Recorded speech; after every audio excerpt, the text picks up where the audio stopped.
My name's Ellie and I'm hosting today. I'm really excited to introduce you all to this Charterpath webinar. So this is the first webinar in our Chart Your Path series, Doing Good to Feel Good.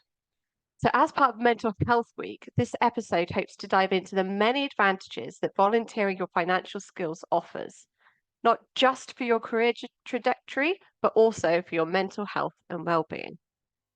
But before we go any further, I'd like to introduce you to our two speakers today, Alex and Kemi. But I'm going to let them talk about themselves rather than me. So I'm going to hand over to them now. And Alex, we'll start with you. Thank you, Ellie. Very professional, the absolute consummate professional that you are. So my name's Alex Marsh. I'm one of the co-founders of Charterpath. Just in terms of my background, very briefly, trained as a chartered accountant and have volunteered alongside my professional career. And I'm currently a charity trustee and also a school governor. And I can absolutely say up front that volunteering has been instrumental in supporting my own mental health, and I've also seen the benefit for others. So really excited to talk to you today about this specific topic. I'll now hand over to Kemi as well. Great, thanks Alex, and also great to be here. Thanks for inviting me. My name is Kemi. I'm currently a senior finance business partner at a health innovation organisation. I've been an accountant for probably over 20 years, and all of my professional experience has been in the not-for-profit sector. But I like it so much that I also volunteer in that arena as well. So I have the pleasure of being one of the advisory board members for Charterpath. And I also undertake a range of volunteering activities, which I will speak more about later. Thanks. Amazing. Thank you both. And thank you for joining us today. What we hope to go through today over the next 45 minutes is how volunteering can have a positive impact on your mental health. We're going to go through a quick intro about who we are as Charterpath and what we do, how you can volunteer your financial skills, and then, like I said, those benefits to you and your mental well-being. We're then going to have time at the end to go through a Q&A. So if you have any questions during this session, please drop them in the chat. I'll be keeping an eye on it so I can either answer them through the time or we'll put them to both Alex and Kemi at the end. So I'm now going to hand over to Alex, who's going to start the session with an introduction to Charterpath before we dive into the main context. So over to you, Alex. Thank you, Ellie. So yeah, first off, I just want to explain a bit about why we've organised this webinar today, and specifically why we're looking to support Mental Health Awareness Week. This is the second year at Charterpath that we've undertaken specific activities around this. And you can look at the stats here that we're sharing. It's kind of so sad, but equally it's not hugely surprising given what we now read more of in the media. So 1 adult in 6 has some form of mental health disorder, and that's more prevalent in women than in men. Particularly if you look at some of the trends after the pandemic, and you look at post-pandemic 2022 to 2023, on average 37% of women and nearly 30% of men have reported high levels of anxiety. And what does that mean in terms of the impact of both anxiety and depression as just one form of example of mental health conditions? That has an impact on our lives. It has an impact on our personal lives, but also on our professional lives. And 1/5 of days lost from work in Britain is linked to anxiety and depression. So it's having a really big impact on all of us, both ourselves personally, but the businesses that we work in. And absolutely support from the Mental Health Foundation, who are the organisers of Mental Health Awareness Week, their ambition that everyone deserves to have good mental health. And that's part of why we've organised today's session, and where we're specifically looking about how skill-based volunteering can support your mental health. But equally, there's more resources that can be found at the Mental Health Foundation. We've got a link here and we'll be sharing the slides after. So please do check that out. So that's just a bit of context for why we've organised today's session. And then let's just crack on now, and I'll explain a bit more about Charterpath. For those who are new to Charterpath, always happy to just provide a bit of context as to what we do at Charterpath. So just the brief history to Charterpath. As I said, myself, I'm Alex Marsh. I'm one of the co-founders, and my other co-founder is Alice. She had a baby a couple of weeks ago, so she's looking after baby Freddie right now. But yeah, we met as trainee accountants all the way back in 2005 and have spent much of our professional working life working together, both at PwC and Close Brothers. And actually, Alice was a real inspiration to me. She was someone who, when I first worked with her, we were in our early 20s, she was already volunteering as a van driver for a homeless charity, delivering food parcels. But we both went on to volunteer alongside our professional careers. So we did Reading with Kids in local schools in Tower Hamlet.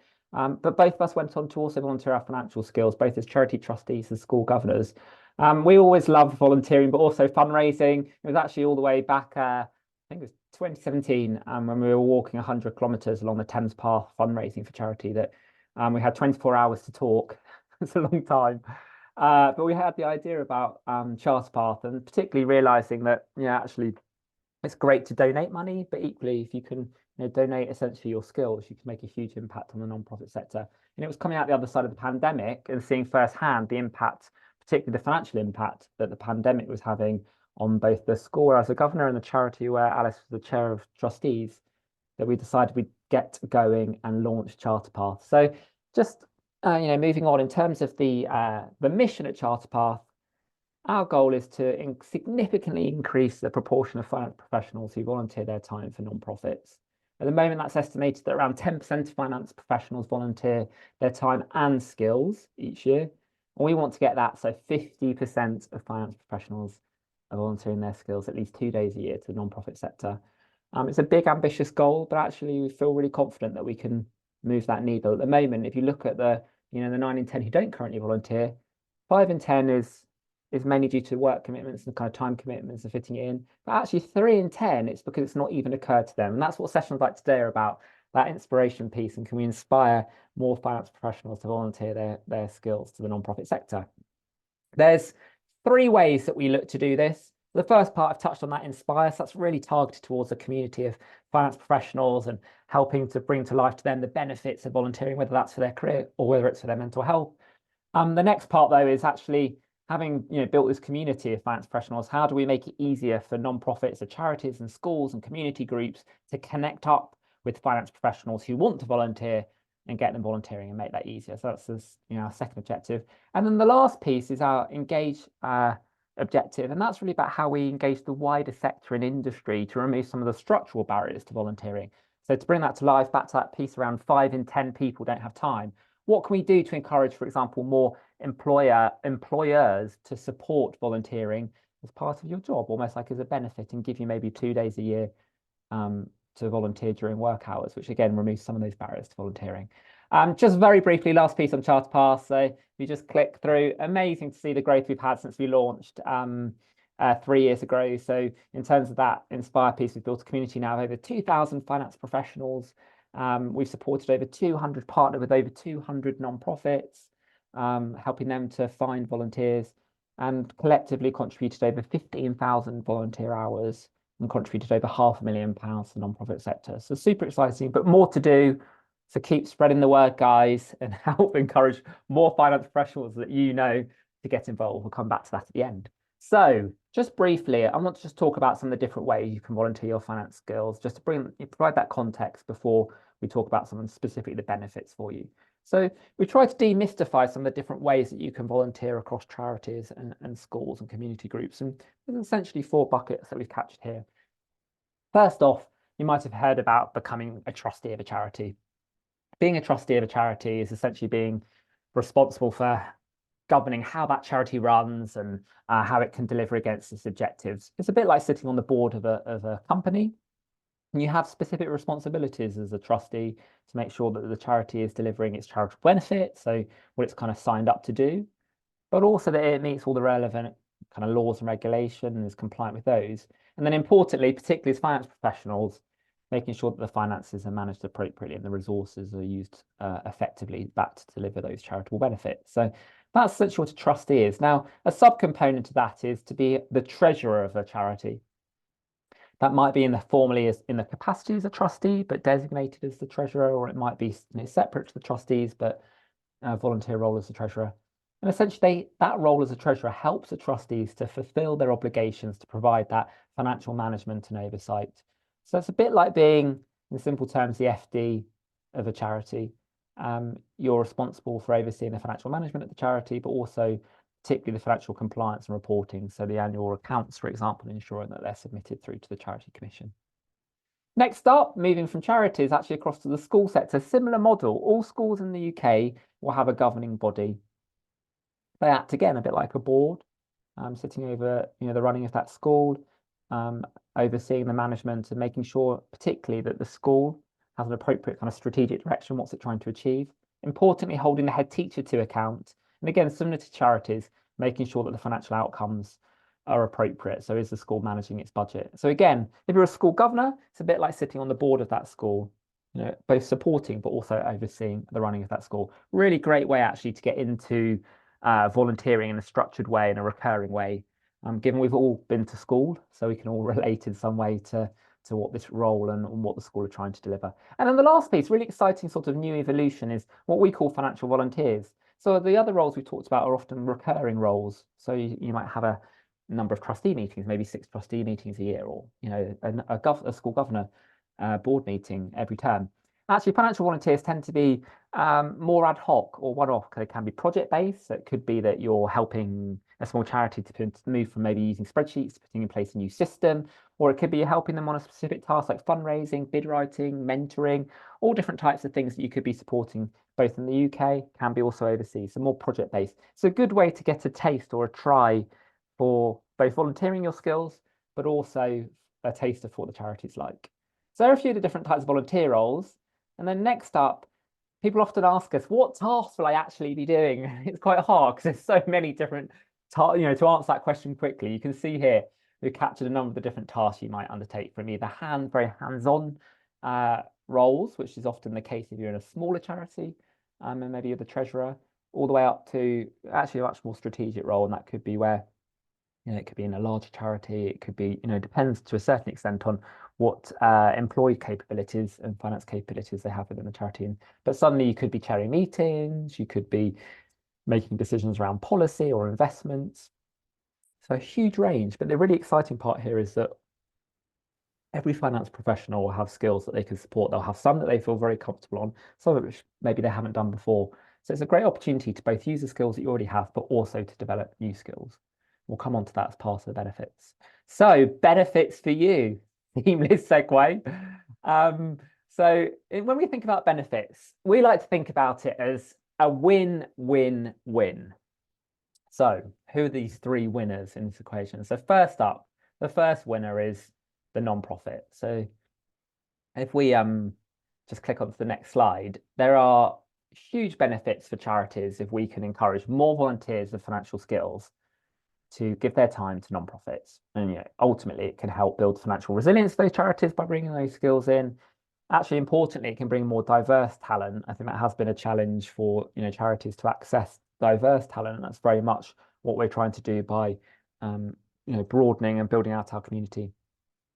But also it can help improve succession planning. Often what you can find with charities is they'll have a very loyal, diligent treasurer, and then that person leaves. It can take typically up to 12 months to replace that person. So a lot of what we're trying to do here is encourage people to volunteer so you can have that seamless transition and support succession. And again, the stats are pretty eye-watering right now. There's over 100,000 trustee vacancies in the UK. Unbelievable. And that sits versus around 750,000 trustee roles in total. So there are plenty of opportunities out there to get volunteering. So bringing our financial skills absolutely is a win for non-profits. So let's tick that one off. But next up, really importantly, is a win for you. We're going to just dig into this one in a bit more detail. There's loads of benefits, and I've seen it myself in my own career. We'll hear from Kemi in a moment in terms of the benefits to you in terms of volunteering your skills. So ones you'll often hear about is making a difference, and I'll start with that one. This is a real opportunity to do something outside of your day job and make a difference. It could be to your local community, it could be to a cause that you feel particularly passionate about. I think that has a really, strong social purpose. And I think that's often the entry point that people come into volunteering. But actually, really importantly, these first 3 on this slide are often missed when people are thinking about volunteering, and actually they only experience it once they actually get volunteering. So we're just going to talk about those briefly. First off, developing your skills in your CV. Super important. So as we talked about some of the roles and tasks that you might undertake, this is an incredible way to develop new skills in a relatively safe environment and build essentially what we would call your volunteering CV to sit alongside your professional CV. What does that do? Actually, the skills that you're developing, you'll suddenly discover that you're developing in your non-profit life, you can bring across to your professional life, and actually they go hand in hand, and it can start to support your professional career. So again, love this stat. 80% of volunteers report improved communication, influencing, and relationship skills from volunteering. You can bring that straight back into your professional job. Often a lot of the training and support that you'll get as a volunteer also can contribute towards, for example, your CPD. So a really valuable way to demonstrate that you are both maintaining but also developing your skills. Alongside that, growing your network, such an incredible opportunity to meet new people from completely different backgrounds, different disciplines. So where I sit on the school governing body, yes, I came in as the finance link governor using my finance skills, but we've got governors on there who are lawyers. We've got governors on there who have HR backgrounds, marketing backgrounds, people who come from different socioeconomic groups. We've got parent governors, staff governors. So incredible way to build your network from completely different backgrounds. Brilliant.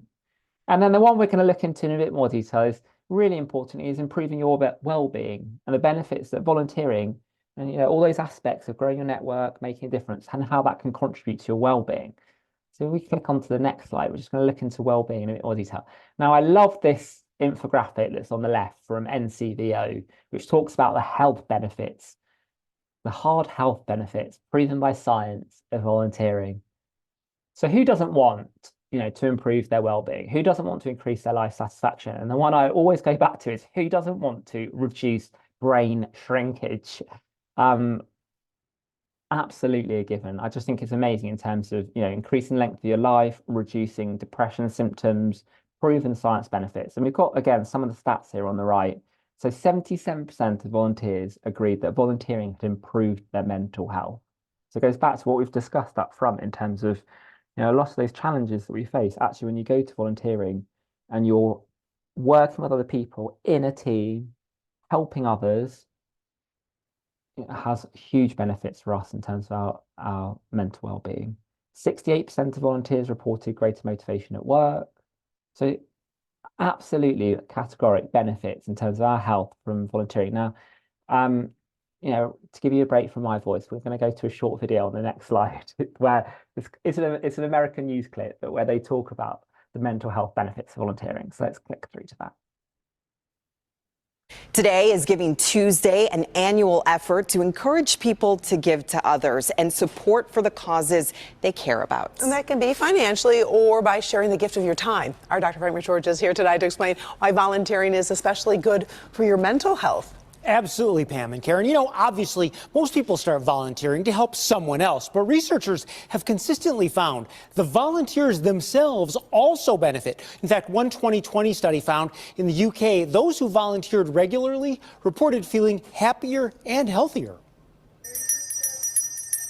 Whether you're ringing bells for the Salvation Army, making food for the homeless, or volunteering at an animal shelter, the feeling is the same. Studies have indicated volunteering is great for your mental health. It has been shown to decrease stress levels, depression, anxiety, and boost your overall health and satisfaction with life. Dr. Susan Albers is a psychologist for the Cleveland Clinic. She says when you help other people, it activates the reward center in your brain and releases serotonin, dopamine, and endorphins. That's why many people often feel better after volunteering. Other benefits include meeting new people, physical activity, and developing a deeper sense of purpose and meaning. It may also give you a new perspective on life. You can get your entire family involved in volunteering. It is great to role model to children that this is a great way to boost your mental health. It's free. It's an activity that everyone can do. It doesn't require a lot of skill or time. If you can't commit to volunteering regularly, consider doing simple gestures like donating food or shoveling an elderly neighbor's sidewalk when it snows. Now, volunteers tend to see the most benefits when they devote their time to a cause or issue that's meaningful to them personally, but honestly, any type of giving can really have a significant impact. I love the idea of getting your kids involved. I know I kind of pulled them along the first few times, but now they actually really do enjoy it. Yeah, and it really good, is a great thing. Of course, lots of organizations have volunteer opportunities for families, or of course, you can help your kids brainstorm ways to raise money for something that they care about. Volunteering can also help teens boost their confidence and self-esteem and really open their eyes to the world that's around them. And I think that's what builds that sense of community spirit. Brilliant. Thank you. Thank you for that. So the last benefit, just to cover off then, in the win-win-win, is the win for business. On the previous slide, we talked about the fact that 26% of volunteers reported increased productivity. And that's absolutely translated through to what you see here in terms of volunteering being a win for your business, the company you work for, the employees around you. So that's really importantly promoting retention and engagement within the organization. 87% of employee volunteers had an improved pride in their employer. It also boosts the reputation and trust of that organizations, the opportunity to promote the fact they are supporting causes in their local area. And then lastly, and really importantly, creating more business opportunities. I think as word spreads and you build that reputation, importantly, that can translate into business opportunities. So we call this a win-win-win. So let's go across now to Kemi, advisory board member at Charterpath, highly experienced volunteer, both all different types of volunteering, to hear her experiences as a volunteer and particularly how it supported both her career but also her mental health. Over to you, Kemi. Great, thanks, Alex. Just to give some context and background into my volunteering experience, as well as being an advisory member of the Charterpath board, I'm also currently part of the Huntington's Disease Association charity group. Unfortunately, conditions in my family, but as alluded to in the video, there's something rewarding about working with an organisation that you have a personal attachment to. In the past, I've been a treasurer and trustee, ironically or not, for a young person's charity to support counselling with people with mental health challenges. And I've also supported a community interest organisation which seek to support women to upskill them in terms of like plumbing and DIY skills. So there's a full spectrum there, and it's a combination of sort of finance and non-finance skills. So the reasons I would say I volunteer and the benefits it's given me is definitely it's expanded my sort of network and community. I know I would have met Alex, Alice or Ellie and all the great people involved in Charterpath if it wasn't for me being involved. And you tend to find that people who work in this space, especially those who give up their time, they're genuinely good people because it's a lot of commitment to manage your day job and your life commitments, but then to dedicate resources to helping others. So in terms of conversations and having that network and community of people, it's been really good. And I'd also say that when sometimes I've had challenges, it's just again opened up those options of people I can talk to, because you can talk to close friends, but sometimes I think, well, they're just saying that because they're my really good friend. But if it's somebody that knows me from a different avenue, it gives that validation. Actually, maybe things are okay, and maybe it's not all about you. And you do, in terms of you don't think it's all like you've done something wrong, they give you that opportunity to get that different perspective. So that's really positive. There's also for me a sort of benefit just to know that I'm able to help others in sort of any way I can. So it's really rewarding to know that you've played a part, no matter how small or major, to help a charity secure a fundraising bid, or just by being present to help that critical mass so that charity can say that I've had X number of people who've attended this event. So that's a sort of really good way in terms of if you help others, you do tend to sort of feel good yourself that you're sort of able to contribute. Again, sort of building on one of the points Alex said, it definitely for me has increased my confidence around other skills. In one of the organisations I previously worked in a finance capacity, I worked very closely with an excellent fundraising team, and by being with them, it definitely sort of piqued my interest in terms of fundraising. And at the same time, I was working as a trustee and treasurer in the charity I mentioned. So it just enabled me to sort of bring those skills that I wasn't necessarily using and I couldn't necessarily use. I couldn't unfortunately say to the fundraising team, can I help out on a bid? But what it did mean was that I could take the skills that I'd heard about and learned and then apply them to another organisation. So again, building on what Alex said in terms of your kind of CV and overall skills profile, it helps so much when securing other jobs, when you're doing those dreaded application forms or interview questions, like tell me a time when you've done X, Y, and Z. You're not just solely confined to the experience that you've gained through your paid employment. And I'd say finally, I think there's definitely a sense of unity that can be gained from it. I recently was at the London Marathon, part of the cheering team, and it's quite easy to feel kind of bleak about the world. But when you go there and you're just part of a group and everybody's cheering, and you'll see something like somebody sort of sits down and you're sort of shouting to them like, go on, keep going, you can do it. And they get up and go and they just turn around and say thanks. It is just like everyone smiles, everyone cheers, and you just have those moments where everybody's really unified. So in terms of just that overall kind of feel good factor, I sort of definitely left there with like me and my family thinking, yes, this is like a really good day, but not a good day so much because of what we did for ourselves. It was because what we were able to do to support others. So I definitely recommend, if you're new to volunteering, when it comes to a marathon or a 10K, find a charity that'd be happy to have you there, just part of the cheering team, because what they need is someone to stand there and scream and shout and encourage, and that's the extent of the skills. So I'd definitely say sort of go for that. Brilliant. Thank you, Kemi. Honestly, I would have you in my cheer squad every single day of the week. Every time I see you or hear from you, you make me smile. And it's one of those things, exactly what you were saying about the network and the community, that like just small moments can make such a difference to your whole day and how you think and approach that day. And having people, sometimes having people outside of your paid work or outside of your friends and family, but another group can just be amazing in terms of part of your community. And I feel like that's sort of my non-profit family is the way I describe it, or my charity family, in which you are a very top member, Kemi. So thank you so much for sharing your experiences. That is brilliant. And I think everyone who's heard this now, it's just perfect timing. They're so motivated to get volunteering that now I'm just going to finish off the session before we go to Q&A, just to talk through how to get started volunteering. So there are many different organizations who are out there looking for people and trying to support nonprofits to help them secure trustees and governors and volunteers. And we've got a whole load of the organizations linked here, and we've got, just to be clear, we've got all of these organizations. We'll be sharing the slides, but we've also got all of these organizations are listed up on the Charterpath website to help you kind of navigate through. We put them into sort of 3 different groups largely. So you've got a number of organizations that support on essentially what we call like role specialists.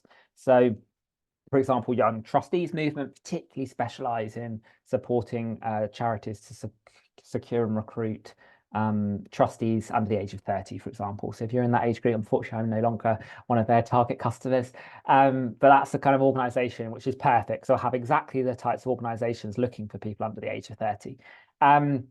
We also have organizations specializing in finding treasurer roles, like the Honorary Treasurers Forum, school governors, like Governors for Schools, and then really interesting organizations who, in that sort of financial volunteer space, specialize in that area. So AFID or AFID, they specialize in actually overseas placement, volunteer placements, so 2 to 4 week volunteer placements, again, particularly for people with financial skills.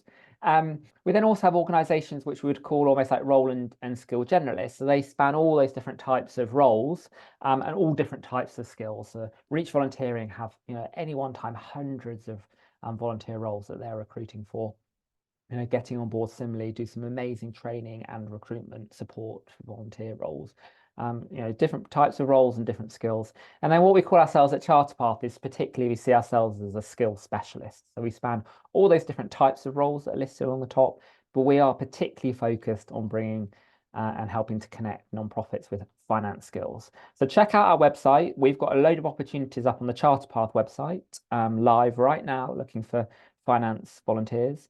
But also there are links to all these other organizations. So hopefully it will help you to navigate to find that role, because it can feel at first a little bit like you start the process. Where do I start to find suitable roles? So that's the starting point here. And then if we just click onto the next slide, just wanted to share a few tips, and it links to what Kemi said and from my own experiences as well. Is first off, I think and foremost is finding a cause that you're passionate about. One that maybe it's touched your life or your family's lives on. Or it could be something that you see, in your local area. So it could be something that, is particularly supporting your local area. I think that's a really, important starting point, because ultimately you're choosing to give your time. And so finding a cause that you care about is really important. I think the next one is sort of fail to prepare, prepare to fail, sort of the saying is that make sure you really do your research, the same as you would do for any job. So it's, do your due diligence on the organization and who else is involved, and maybe who sits on the trustees, or what do their finances look like.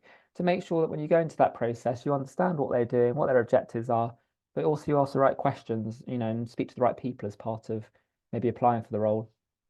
Then increasingly, I love this one, try before you buy, is is that chance to, often when you're going through the process of applying, the charity or the school, for example, will give you the opportunity to maybe observe a meeting, come and meet some of the other volunteers.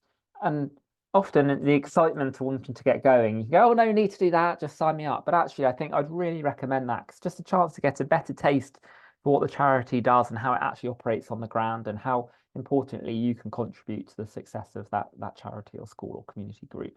So I really do, recommend taking up that opportunity. And then one more tip is obviously to join the Charterpath community. And I think really importantly, what we're trying to do here, back to that community of over 2,000 finance professionals, is we want it, it's an engaged group. It's a diverse group, which is really important to us, bringing new people to volunteering, having a much stronger, mix of both, gender, but also, different ethnic groups and, the standard or the perception of the standard finance volunteer. But also importantly, and linked to the theme of today in terms of mental health and what Kemi referenced, a really supportive community.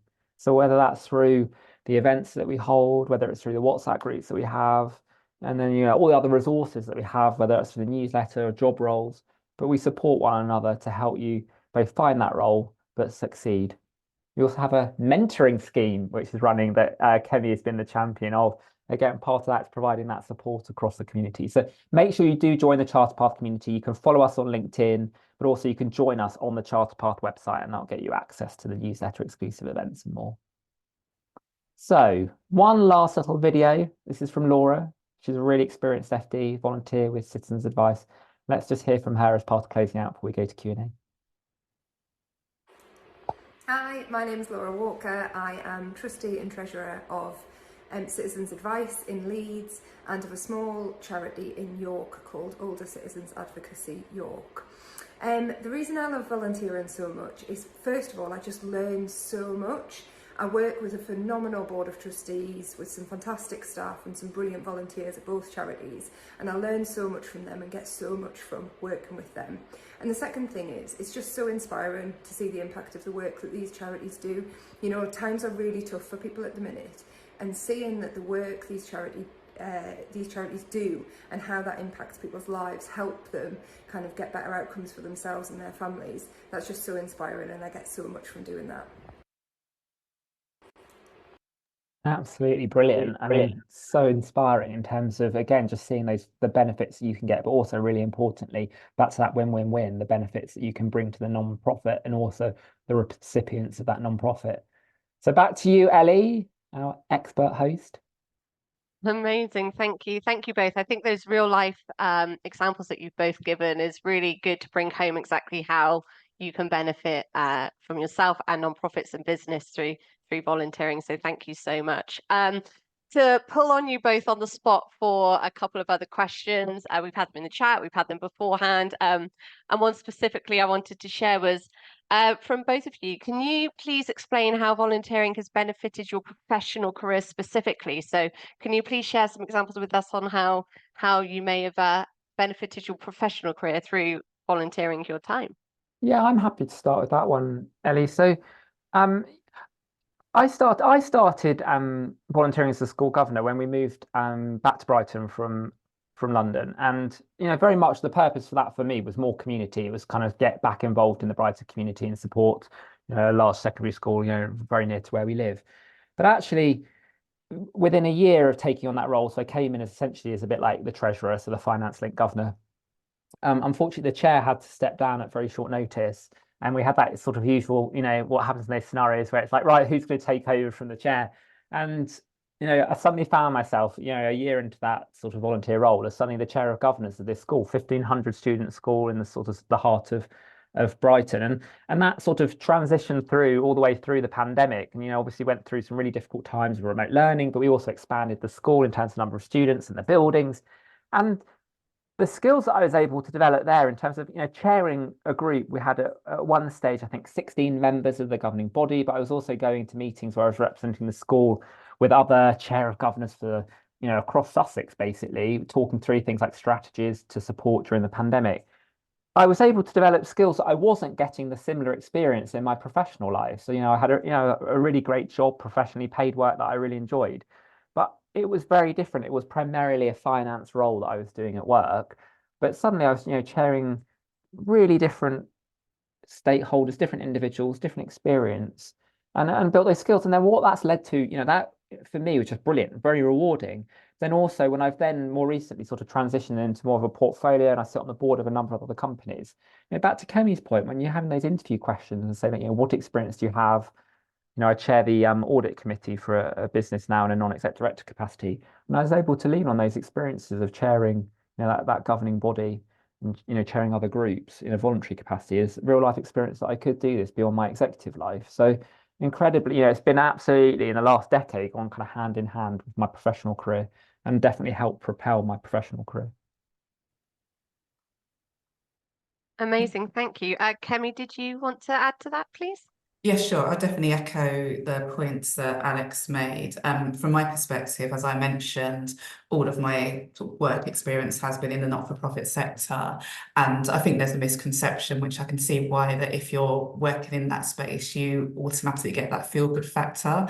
But unfortunately, it's not always the case, because once you're an accountant, you're an accountant in some respects. You still have to do the payroll, the VAT, and all the sort of slightly unglamorous tasks, irrespective of the organisation that you're working with. So the ability to go to a voluntary organisation and develop and learn some new skills, it almost, in my sort of view, kind of acts as a bit of a loop, because then you do bring those skills back into the organisation that you're working in.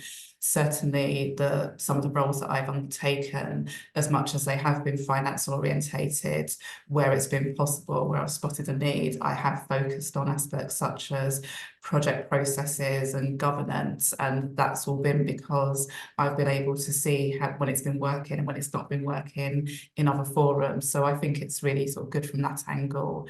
And I would also say from an EDI or DEI perspective as well, because I'm exposed, and as anybody working in a sort of voluntary space, you are often exposed to sort of marginalised groups that, because unfortunately you don't see day to day, you don't necessarily appreciate their needs. And again, for me, I sort of try to bring that into the organisations. It could be something really small in terms of, if you're sending out some literature, is it user friendly for everybody, for people who are partially sighted, for people whose English isn't their first language? All of these factors that you just don't take into consideration, not on purpose, but just for circumstance, you're not necessarily exposed to that. So it's a really good way of sort of flagging those in sort of your professional experience, which again sort of is more beneficial for you as you sort of go up the ladder, or if you want those sort of higher level roles, it's more of that broad leadership experience that's needed. Incredible. Thank you both for that. And yeah, I agree. This is one of my first volunteering roles. And even just doing the event side for Charterpath, I can see how that comes into my finance professional career. Just being able to speak ad hoc and do things like this is really beneficial. So I do echo all of that as well. But going back to kind of the theme of this session, which is obviously how it can improve your mental health. And we've heard some incredible examples about how it can improve your mental health and the good feelings you get afterwards, and all those scientific stats on was it brain reduction, all of that. Yes, brain shrinkage. It's all amazing to hear. But as finance professionals, we've got a lot going on day to day. We have our lives to balance. What's the best way to ensure that when we take on volunteering, this doesn't have an adverse impact to our mental health and can cause more stress? Yeah, I'll start with that one, Ellie. I think one part to recognise, which is a bit of a misconception of volunteering, and it does to a certain extent go back to that, you doing your due diligence on what the demands of the volunteer role is. But on average, the trustee role in the UK for a charity requires 30 hours of volunteer time each year, 30 hours. Now, to put that into context, that can sound like quite a lot. The average viewing hours of a UK Netflix subscriber in a year is 1,100 hours. So what we're saying is, can you give up one of your box sets across to to put instead into volunteering? And you've heard a lot of the benefits and the kind of the rewards that transfer of that 30 hours could bring to you and to the wider community. So that's more of contextual point. I think on a practical level, I absolutely do get it. We are all busy, and you can find yourself in a situation where you could feel like you're being pulled in multiple directions. I think a few sort of practical tips in that area is when you are volunteering, you have to be very organized. That is just the reality. And I treat my volunteering like my paid work, in terms of I schedule time in my diary, it's captured in there, it's planned, it's yes, there can be flexibility about that, and actually lots of charities are really supportive, and the school around the governor are really supportive. We have lots of the meetings in the evening, for example, so it fits around our working lives. But really important is to be organized and to treat it, like another job. And then that way you avoid and can sort of plan ahead. And it's surprising how flexible people will be when you're volunteering. If you say, look, actually, I've looked ahead, we've got this meeting in 3 weeks' time, can we move it, a week out? They'll respond very well and are very flexible to that. That's very different to, getting a message 15 minutes before the meeting going, I can't attend, sorry, I've got too much on at work and, I'm too busy. And look, people understand, I've volunteered for a while now, people understand that you will have one-off things that happen at work, and people have always been great to me when I have had to pull out things at short notice because of work demands. I think it's just, if that's more of a one-off, then that's a recurring, and people are very supportive. So I think they would be sort of, one part is thinking about in the context of what you are actually the likely time commitment, and the other parts are really around doing the due diligence to make sure you understand the demands of the charity and that you're organised. Amazing. Thank you for that, Alex. Really, really great answer there. We are actually coming short on time, so I have a couple of questions, but I wanted to put it to Tony Magana. If you had any questions that you wanted to share at all? Well, thank you for the workshop. It was really inspiring.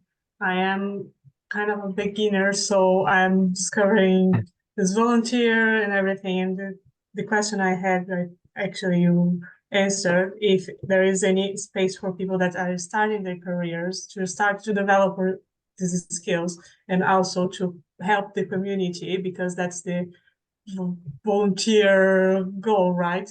I've done volunteering in the past, and it's a really helps in your mental health, and you feel really great because you are giving back to the community something that you are receiving from not only your own employee but to the community in general. And there are so many people involved on that.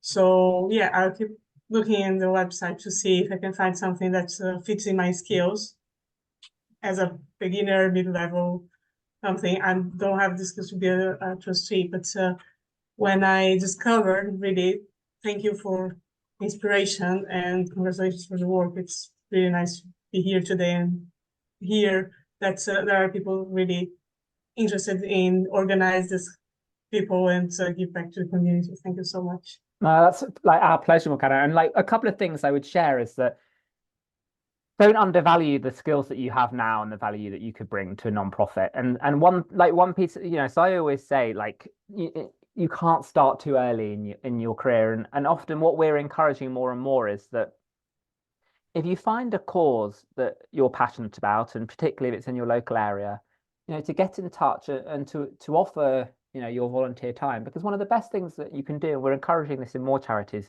is to almost like buddy up with, for example, maybe the treasurer of that charity. Because often they'll have, a number of tasks that they might do in their sort of voluntary capacity, a number of which they could do with you or support, could benefit from support, where then you're not taking on the kind of full demand of being the treasurer or a trustee from the start, but you can start to learn a bit about the charity, the types of activities you might be tasked with.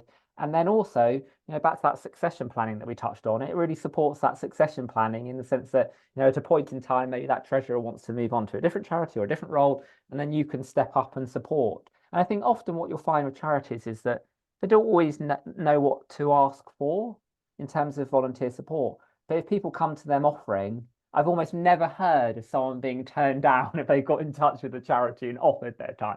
That can be a really good route, because it's almost the best way, because that way you found a charity or a cause from the start that you're passionate about, rather than necessarily waiting for this perfect role to come along. Thank you. No, my pleasure. Amazing. Thank you. And just a big thank you for everyone who joined. A huge thank you to Alex and Kemi for their time today. Unfortunately, we have run out of time, but just before we go, I wanted to let you know the events that we're running over the course of the next kind of 6 months. We have our next session on the 5th of June. So that's in line with National Volunteering Week, of course, makes sense. Finding time to give back. So we really hope you'll be able to join us for that. And then we have another one in September that will come after that called A Problem Shared is a Problem Halved. So just a big thank you for your time today. If you do have any questions following this session, please feel free to email info@charterpath.org.uk. Like Alex said, we will be sharing these slides with you, and yeah, please join the community. Thank you so much, Ellie. Thank you everyone for joining. Bye. Thanks. Thanks, everyone. Bye. Bye. Bye.